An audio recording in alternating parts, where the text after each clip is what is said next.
Hi, my name is Paul Jensen. I'm a corrections officer at Ionia Maximum Security Correctional Facility.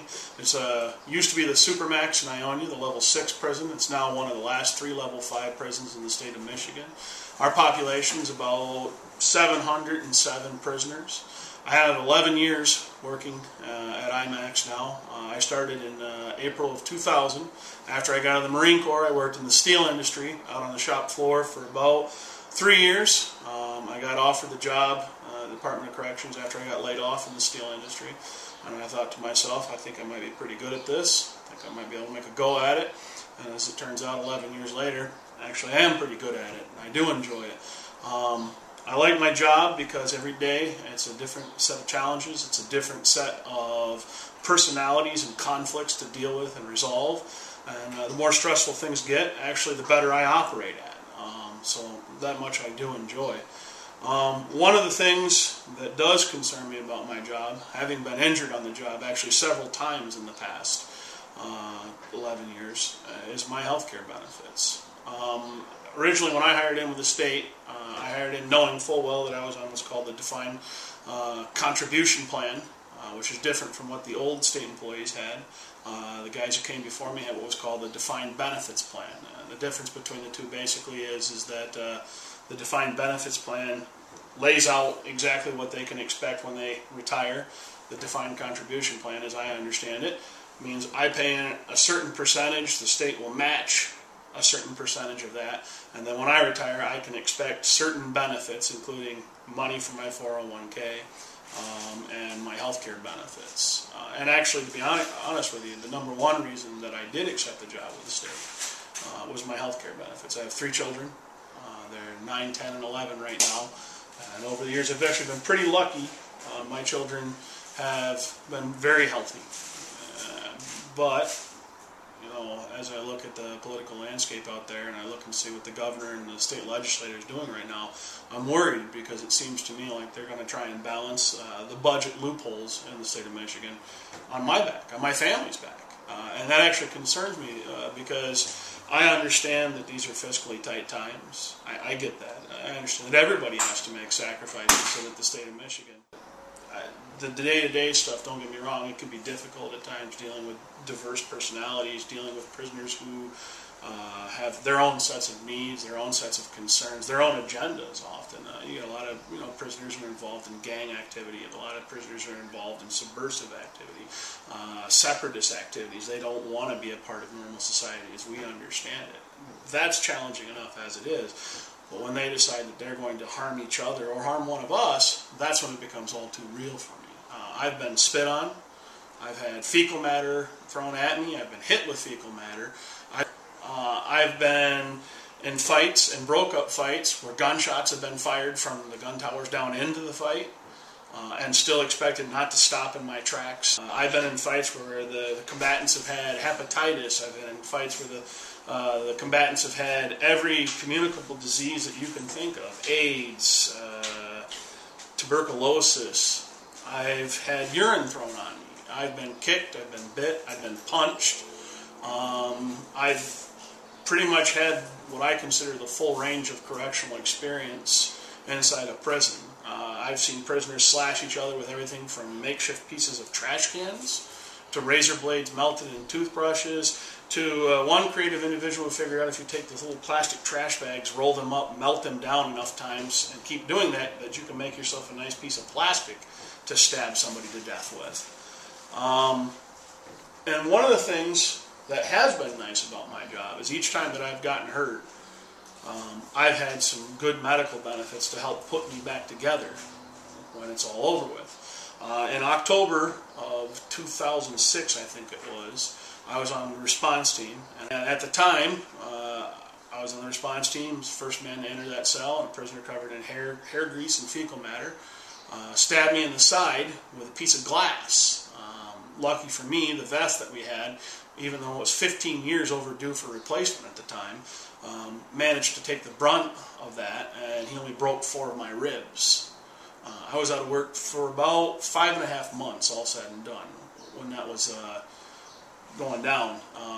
Same prisoner in the same altercation kicked me in the knee repeatedly, trying to break my knee. Lucky for me, he didn't actually break anything, but I was covered in bruises, and of course, fecal matter and hair grease.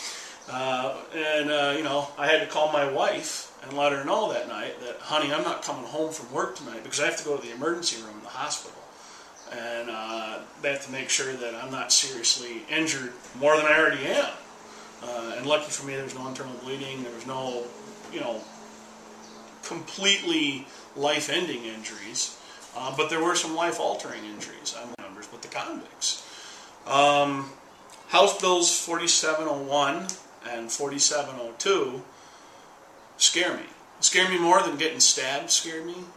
But what does scare me is that these guys sitting down in Lansing, making some really cushy salaries out in the world, then getting elected into office to continue to make some great salaries and good benefits, are going to take some guesses at what I'm going to need when I retire 29 years from now. Now, if you do the math, I just said I have 11 years in.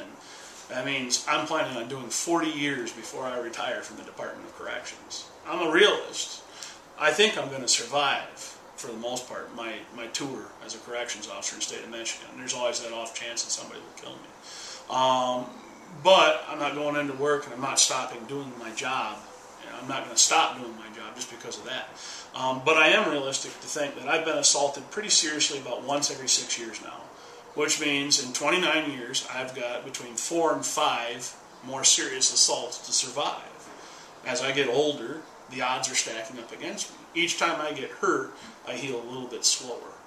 I have a little bit more problems. If they just take a wild guess at what I'm going to need when I retire 29 years from now, how are they going to know?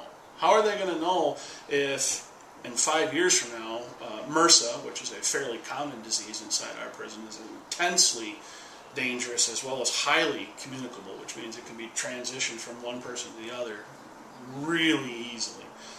How do they know if I'm not going to end up with it? How do they know that the next time somebody dresses me out with fecal matter, literally takes their own feces and throws it at me, whether it's in a cup or whether it's in their own hand, and I've seen both done.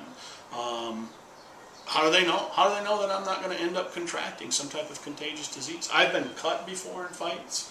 I've been injured in fights where I've had breaks in my skin. How do they know that somebody doesn't spit blood, which is a fairly common occurrence, or rubs fecal matter on me, or stabs me with a weapon that's been dipped in fecal matter, which is another common occurrence inside the prison system? How do they know that I'm not going to contract something? Hepatitis. It's a serious disease. You know, my family doesn't need me to be at the end of my career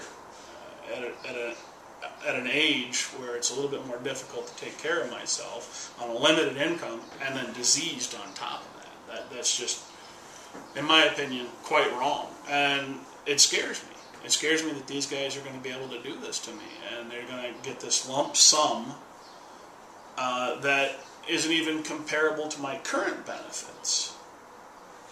And they're going to expect me to somehow make a living off of that. And I understand that in some areas of state work, they can make that prediction. And I don't want to get down on people who work behind a desk or work at the Secretary of State or whatever else, because they possess a job skill that I don't. They're working with the public in a fashion that I'm not doing. I can't do what they do. I get that. But they're not doing what I'm doing. Nobody's going to the Secretary of State's office and saying, I'm going to renew my driver's license, and by the way, I'm going to stab you with this pen that I dipped in my own feces, and then I'm going to kick you a half dozen times and spit in your face. And when you give me my license, you're also expected then to treat me like a human being, so you're going to have to call me sir and ma'am. And I'm expected to get stabbed, spit on, fecal matter thrown at me. I'm expected to be threatened on a daily basis. I'm expected to be the butt of racial jokes. I'm expected to be made fun of for my weight, my height, my skin color, all of that. And at the end of the day, I still have to look that convict in the eye and I have to go, sir, you need to go lock up because you're acting in the wrong way. Or, sir, you need to move on to the next area where you're at. I'm expected to be a professional. I'm expected, and I am. And that's why I hope that state employees do step up to the plate and do mobilize and do get out there and do call their state senators and their state Congress critters and say something to these guys. And I've been writing letters, and I've been writing emails, and they're not responding, obviously. I hope each and every one of you guys and ladies out there call, let the legislators know how upset you are with what they're doing and how they're doing it. It's our benefits. It's our lives. It's our union. It's only as powerful as each and every one of us makes it.